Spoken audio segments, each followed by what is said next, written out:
Assalamualaikum warahmatullahi wabarakatuh. Perkenalkan, nama saya Ratu Alisa dari kelas 12 IPS 4. Di sini saya akan menjelaskan analisis kasus tentang Ibu Guru Honorer Supriyani. Saya akan menjawab pertanyaan-pertanyaan analisis yang sudah disediakan. Yang pertama ada fakta kasus dan siapa saja yang terlibat dalam kasus ini. Sebelumnya, kasus ini terjadi di Konawe Selatan, Sulawesi Tenggara. Ibu Supriyani adalah seorang guru honorer di SD Negeri 4 Baito. Pada suatu hari, ia dituduh memukul paha seorang muridnya menggunakan sapu ijuk, yang menurut orang tua murid itu menyebabkan luka pada anaknya. Orang tua murid tersebut diketahui merupakan seorang polisi bernama Bapak Aibda Wibowo Hashim, yang kemudian ia melaporkan Ibu Supriyani ke kantor polisi.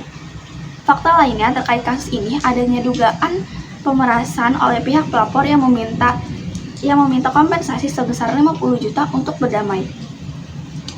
Kemudian siapa saja yang terlibat dalam kasus ini?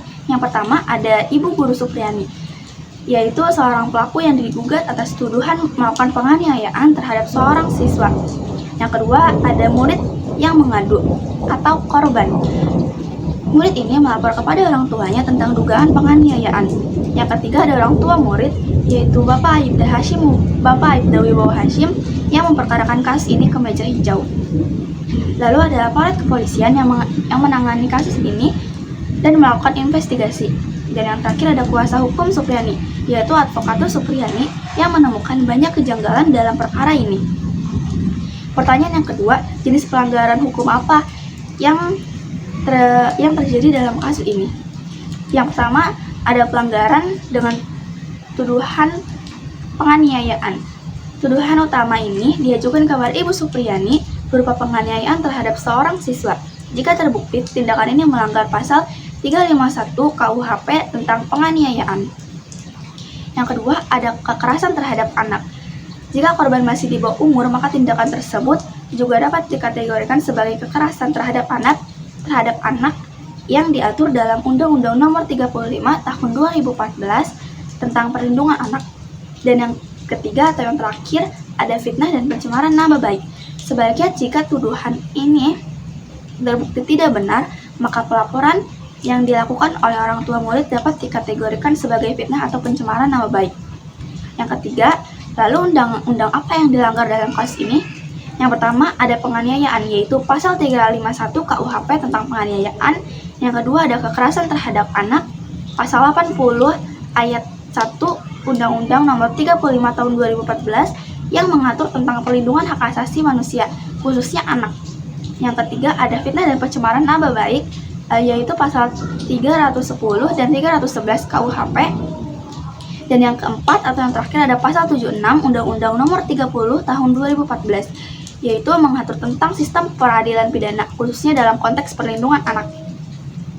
Yang keempat, ada faktor penyebab. Apa sih faktor yang menyebabkan terjadinya pelanggaran hukum ini? Saya akan menjelaskan dari berbagai perspektif. Di antaranya ada perspektif individu, sosial, dan budaya. Yang pertama, ada perspektif individu.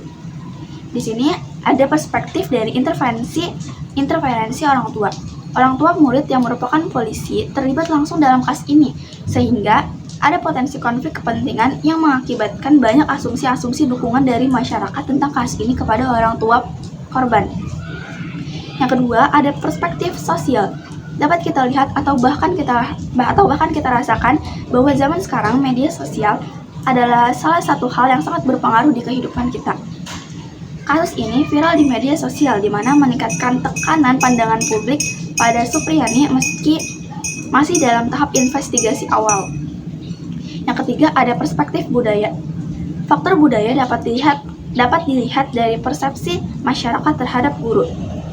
Persepsi masyarakat tentang kekerasan, disiplin, dan pendidikan yang diberikan guru dapat mempengaruhi cara guru berinteraksi dengan siswa, karena akan selalu menimbulkan kecurigaan atau kesalahpahaman jika guru tidak berhati-hati dalam mengajar.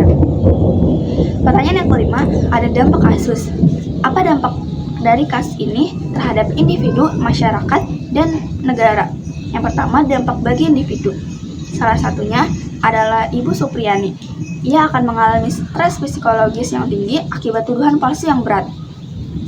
Namun sebaliknya, jika tuduhan benar, maka siswa yang menjadi korban kekerasan fisik atau verbal juga dapat mengalami trauma psikologis yang mengganggu kesehatan mental. Yang kedua, dampak bagi masyarakat. Adanya terjadi pertarungan opini publik.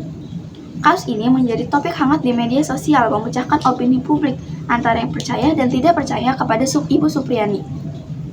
Yang ketiga, ada dampak untuk negara.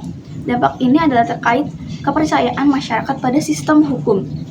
Karena pada dasarnya kasus ini mengekspos kelemahan dalam sistem hukum nasional, terutama dalam tahapan investigasi awal dan penggunaan bukti yang tidak cukup. Kemudian pertanyaan yang keenam, sanksi apa yang sepatutnya didapat pada pelaku yang sebenarnya? Sanksi yang pantas bagi pelaku yang palsu adalah tindakan hukum yang tepat dan transparan, yakni menyelesaikan kasus ini dengan cara profesional dan tidak birokratis. Jika terbukti melakukan tindakan penganiayaan, pelaku dapat dijerat dengan pidana penjara sesuai dengan ketentuan yang berlaku. Yang ketujuh, solusi pencegahan. Apa saja yang dapat dilakukan untuk mencegah terjadinya kasus ini di masa yang mendatang? Untuk mencegah terjadinya kasus serupa di masa mendatang, beberapa langkah yang dapat dilakukan diantaranya: 1. Melakukan investigasi yang transparan. Pastikan investigasi dilakukan dengan metode yang objektif dan transparan.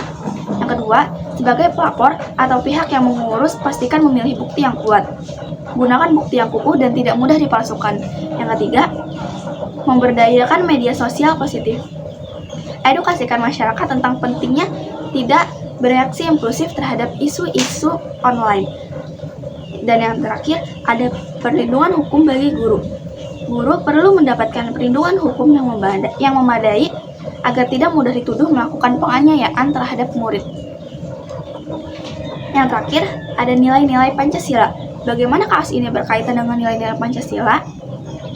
Dan mana nilai Pancasila yang relevan dalam kasus ini?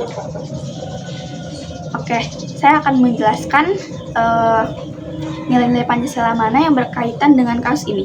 Yang pertama, ada ayat 2 Pancasila yang berbunyi kemanusiaan yang adil dan beradab. Kasus ini menunjukkan bagaimana perlindungan hak asasi manusia harus dilakukan dengan adil dan beradab. Yang kedua, ada ayat ketiga dari Pancasila yang berbunyi Persatuan Indonesia. Kasus ini menunjukkan betapa pentingnya persatuan bangsa dalam menghadapi tantangan bersama. Dan yang ketiga dan terakhir, ayat kelima, keadilan sosial bagi seluruh rakyat Indonesia. Kasus ini menunjukkan bagaimana distribusi keadilan sosial harus dilakukan dengan baik dan tidak diskriminatif. Sekian pemaparan analisis dari saya.